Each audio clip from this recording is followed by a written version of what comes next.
Sejam todos muito bem-vindos a mais um vídeo do canal. Este é um canal de economia e o tema de hoje é um tema que tem a ver com a economia de Angola. Qual é o tema? O tema é: Angola ainda é um país subdesenvolvido. Ainda é um país subdesenvolvido por quê? Porque, atendendo às características de um país subdesenvolvido, Angola se encaixa. Primeiro, baixa renda, PIB per capita baixo. O que é que PIB per capita?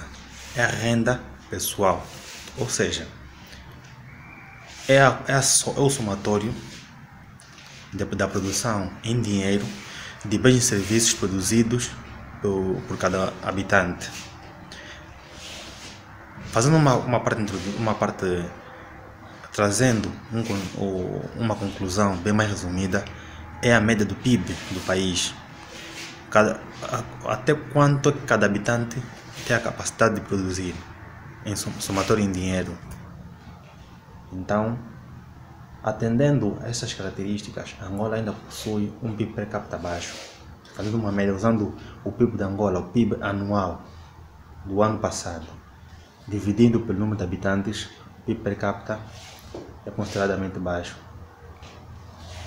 Existe uma métrica para se poder calcular se o PIB per capita é alto, médio ou elevado, através das seguintes características. Se o PIB per capita for abaixo dos $700 por cada habitante, então é um PIB per capita baixo. Se for igual a 700, é um PIB per capita médio. E se for igual ou superior a $950, PIB per capita alto. Mas o que isso quer dizer? Muitas vezes o país pode ter um PIB alto, mas não significa dizer que esse país é um país desenvolvido. Por quê? Porque o desenvolvimento não é medido simplesmente por PIB. O PIB não é um indicador que traz consigo a conclusão do desenvolvimento econômico do país. É um dos indicadores. Porque o PIB em si não traz conclusões de bem-estar nem de saúde. Então, por que o PIB per capita é um dos indicadores para se calcular o nível de bem-estar da sociedade? Porque é medido em função de cada habitante. Se atinge a cada habitante, então faz-se uma métrica até quanto cada habitante tem a capacidade de produzir no país. Então, isso implica dizer que cada habitante gasta uma certa quantia diariamente. Se gasta uma certa quantia diariamente, porque o PIB per capita tem o objetivo de poder trazer consigo esse indicador, implica dizer que aquele país pode ser considerado como um país com um PIB com um nível de desenvolvimento baixo, médio ou alto. Então, a segunda característica é fraqueza na qualificação da mão de obra, em termos de saúde, em termos de nutrição, em termos de conhecimento. São fatores que influenciam na qualidade da qualificação da mão de obra. Se a qualificação da mão de obra tiver pouco potencial, se a qualificação da mão de obra não tiver um nível considerado elevado ou consideradamente bom, então quer dizer que esse país tem um nível de qualificação da mão de obra baixo.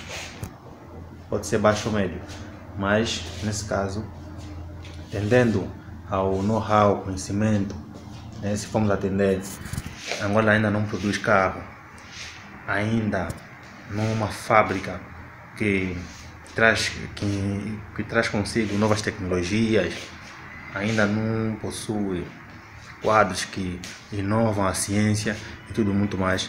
Então são características que mostram que o país ainda não tem uma qualificação no mundo, tanto mais que até o petróleo, para ser tratado de forma adequada, tem que se enviar para fora. Então, a Constituição Civil também os chineses é que estão a controlar. Os europeus, algumas constituições civis, os europeus também vão controlando, mas os chineses nesse momento estão em Angola tratarem da Constituição Civil, construindo essencialidades, condomínios, tudo tem a ver com os chineses. Então, a qualificação da mão de obra ainda é baixa, atendendo também ao conhecimento, assim, nível de escolaridade, tudo mais, como acabei de dizer, a formação. Então, a qualificação da mão de obra ainda é baixa. Terceiro é a vulnerabilidade econômica. Quando eu me refiro à vulnerabilidade econômica, estou a me referir propriamente, né, em vários aspectos. Primeiro, a produção agrícola ainda não é muito capacitada. Porque a produção agrícola em Angola é de subsistência, ainda numa produção de alta escala, numa produção de uma tecnologia avançada. A produção agrícola é rudimentar, é familiar. Então ainda não chega para se exportar e atender a população interna. E a tecnologia também que é usada em Angola, apesar de não ser sustentável, ainda não é sustentável, tanto quanto a produção da banana também no Bengo não é sustentável, usam-se produtos químicos, mas não vou ao caso agora, só para dizer mesmo que o país ainda não possui uma produção agrícola considerável para atender a produção, para atender a população interna e exportar uma parte dessa produção agrícola. Ainda não possui uma diversificação considerável também da produção silvicultural, pesca cultural. Então, são aspectos que envolvem a vulnerabilidade econômica. Não tendo uma produção agrícola considerável, é uma economia vulnerável, depende unicamente do único setor, que é o setor petrolífero. Outro aspecto bem interessante tem a ver com a produção, tem a ver com a exportação. Até que ponto o país tem a capacidade de poder exportar uma matéria-prima? Até que ponto? Né? Então, são coisas que devem ser levadas em conta. Até que ponto? Até quanto? Quais são os bens e serviços que o país mais exporta? Será que esses bens e serviços são capazes de poder estabilizar o país? E também tem outro aspecto da exportação, o aspecto da importação. O país importa muitos bens desnecessários, mas nesse momento são necessários porque se assim não fosse, o país estaria em rastros. Importa muitos produtos da cesta básica, né? Produtos que Angola o país ainda não produz, tem que importar. A importação é muito alta e a importação é muito alta e a exportação é muito baixa. Então a balança comercial não está muito boa, não está boa. Outro aspecto também que eu quero me referir é em função da dispersão populacional. Uma parte da população, uma parte das pessoas viajam devido a conflitos sociais, devido às pressões sociais e políticas, devido a catástrofes sociais e políticas e econômicas também, porque o país, ultimamente as pessoas estão a viajar muito, sabe, porque estão desmoralizadas com a situação do país. E agora vamos passar por uma eleição, um período eleitoral, e isso acaba meio que prejudicando muito o país. Então, quando eu falei da primeira parte sobre o PIB per capita, existem muitos anos que vem, desde então, o país sempre teve nessa situação. Só no período de 2007, 2008, devido ao petróleo, é que o PIB per capita subiu um pouco, né? Subiu um pouco da média, mas isso não vai ao caso agora, porque depois do 2014 para frente, quando o José Eduardo Santos teve uma entrevista muito constrangedora, quando falou sobre uma possível crise em Angola, ainda não havia se constatado em concreto aquilo que podia vir a acontecer, mas agora estamos a ver uma coisa muito séria. Então, depois de 2014, o PIB per capita continuou a reduzir.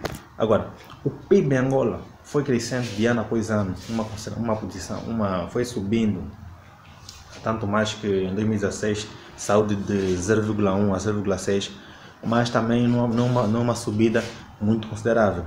Então, nesse momento podia trazer muitos dados aqui, mas na próxima aula, ou no próximo vídeo, vou trazer dados sobre o PIB per capita, mas dizendo que o PIB per capita em Angola ainda não é positivo, ainda é negativo. As pessoas ganham muito mal, poucas pessoas produzem, né? Poucas pessoas também têm a oportunidade de poder mostrar aquilo que eles bem sabem fazer, porque o país ainda não tem estrutura para poder atender a população que está desempregada. Então, se você gostou desse vídeo, inscreva-se no canal, deem like, compartilhe o vídeo com mais pessoas e ative o sininho da notificação, assim vai saber em primeira mão sempre que eu tiver a postar um vídeo no canal. Então, obrigado pela atenção, até a próxima.